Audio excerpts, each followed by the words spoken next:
Hello, hey, it's Patricia Daker, and welcome to this week's video chat. This is my weekly time just to come on and share some information. I know I write a lot, and some folks just would rather read. Oh, my dog's in the background. That's Poncho. Anyway, so this week I'm going to talk about communication, and I've had a lot of new people register on the website lately with the webinars and things I've been doing. So I was going to do a quick recap of what I do and who I am.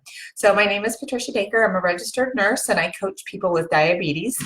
My company's name is Dragonfly Lights, hence all the dragonflies everywhere. But dragonflies to me are a symbol of transformation, and I certainly had to become a different person and learn a lot of new skills when I was diagnosed with diabetes. So you just can't be who you were and do it successfully because it requires some new stuff. And unfortunately, it wasn't stuff I was ever trained about as a nurse. So even though I was a registered nurse when I was diagnosed, I still struggled. And I see so many people that still struggle. And so there's some life lessons that I can share. And I think that's really the key to being able to do things differently, is to think differently and gain some new perspective. These are my core beliefs, and I believe that no one is good at something they hate. And believe me, I hated diabetes for a long time. And when you hate something, it's an energy drain. It just takes a lot out of your life. And so trying to find ways to get to acceptance, which, by the way, is the final stage of grief, so that you're not struggling so much. So one, you're not good at something you hate. People will do what they believe. Even though you're given great education and all these reasons why you should do these things, if in your heart you believe it's hard, it's wrong, it's hurtful, it's painful, you won't do it. You can use willpower to try to kind of convince yourself you want to, but until you change how you see things and what you believe, it'll be an uphill battle forever. And what's the other thing? And the other thing is, again, we're not preloaded. Just because your pancreas quit does not mean that you have the innate skills to manage difficult things. So for me personally, I was an avoider. I didn't like confrontation. I didn't like painful, uncomfortable things. And so I avoided those things. And so if that's your go-to strategy for managing stress, guess what? You're probably going to do the same thing with diabetes, and it's going to land you in a place you don't want to be. My coaching strategy is about 5 key principles that I think are pivotal to living a successful life with diabetes. So one is education, and I feel like we get that from our doctors, we get that from diabetes educators. And so that piece I cover a little bit in coaching if people have questions, but that's not my core. What I focus on is grieving. So there's a lot of emotions attached to diabetes, and if most of them, I believe, or at least for me, come from a place of loss. And so if you look at grieving, we have the 5 basic, and there are a lot more that we can throw in, but the 5 basic stages of grief are denial, anger, bargaining, depression, and then acceptance. We all want to get to acceptance. That's a happy, lovely place. But you have to go through all those other things. And for me personally, I didn't realize why I was so frustrated with myself and why I couldn't do it better and why I would get angry. Well, it was all this grief because I thought I just should be able to do it. Right? But I couldn't just do it perfectly. And so if we don't deal with some of that stuff, we get stuck. And there's such a correlation between depression and diabetes. And I think some of it's unresolved grief because you're in a place you didn't want to be, you didn't ask for it, you don't need it, you hate it. And that's going to cause you to be depressed. So there's a lot of emotional baggage and a burden that we have to learn how to deal with. After that comes motivation. So how do you get people to do what you need them to do? So my first career was bedside nursing, and then I got into nursing informatics, which meant I worked in corporate America. And there's a lot of things that we do in corporate America to figure out why people do behavior management strategies, why people buy, why people use software the way they do. There's just all these different modalities to look at how people do what they do and why. From the business perspective, those same strategies work for people with diabetes. So understanding motivation, like what makes you decide to buy something, decide to do something, decide to enjoy things.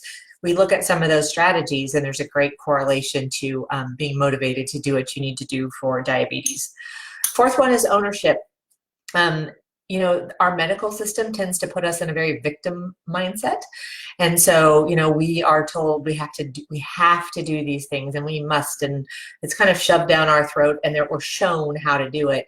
And really, until you own it, until you become curious, you decide how you're going to do it, you decide what works for you, what doesn't, until you do all that stuff, you're not going to really own it. And if you're not owning your illness and your condition, then you are stuck in victim mode. And guess what? Victims rebel, they push back, they don't feel like they have choices.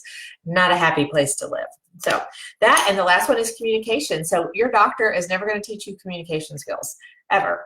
But your whole medical treatment plan is predicated on communication. You tell the doctor something, or the educator, they tell you something back, you process it, you have to give them more information back. The information may be, I didn't understand it, or I can't do that, or that doesn't work for my lifestyle, my finances, my culture, whatever that is. But everything we do in medicine is communication. You know, so when you go see that doctor for 15 minutes, if you don't know how to tell him what you need, what you want, what your concerns are, what you're willing to do, what you're able to do, they're going to give you the most generic treatment always, because we always start with generic. And then as you go through and you get to learn more information about a patient, okay, that didn't work, we're going to try this. Or you find out that, you know, it's against their religious practices, then you go to the next. But you're never going to get to that customized, perfect plan of treatment without a two-way conversation. So the onus of us as people that live with chronic illness, we have to learn how to communicate. So I'm going to tell you two real quick communication stories. So one is, I did a webinar this week, and it was the 5th of a 5-part series. And so I was talking about my 5 C's of communication. And so I have, you know, sometimes it's easy to have a little acronym or something that helps you remember, you know, how to have better skills. So my 5 C's are, the first one's curiosity, which is fun because curiosity is the open invitation to go check things out. We're on the internet, we're curious, we look things up, we learn. Nobody has to tell us to do anything. You know, you could be curious about your blood sugar, you could be curious about why it's so hard to diet. And when you're curious, anything's possible.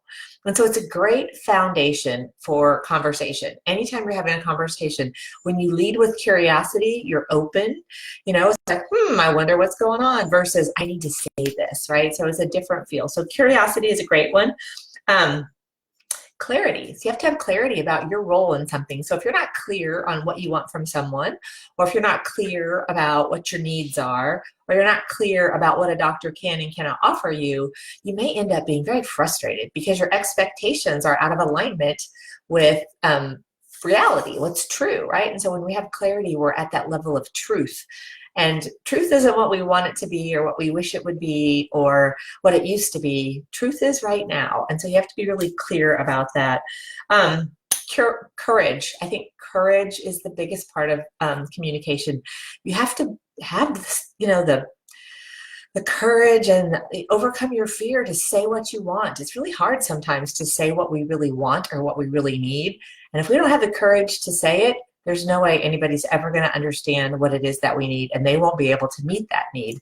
So courage is one of my big 5 C's.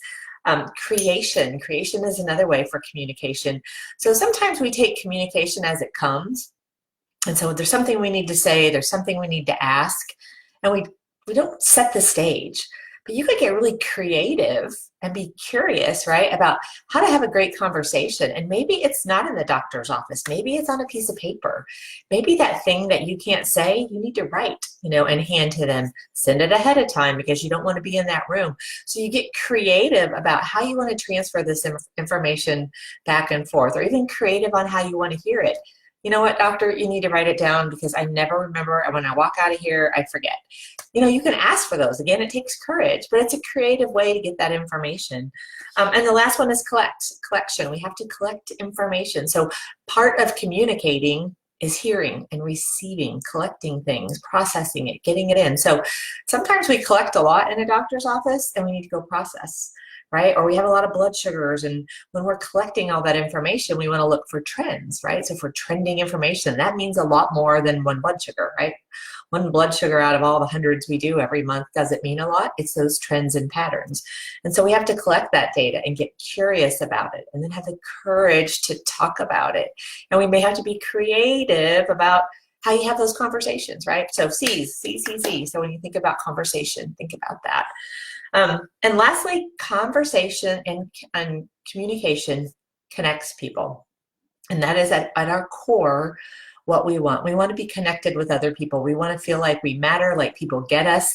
And so that connection is fostered by communication.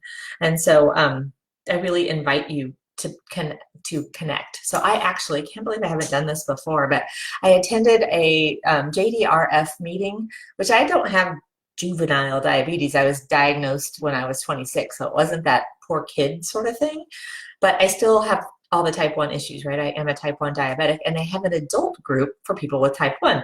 So I wrote a post this week about diabetes in the wild, right? So every once in a while, you'll just happen to come across somebody who has a pump, or they're checking their blood sugar or whatever, and you're like, oh my gosh, you're me, I get you, I have the same thing.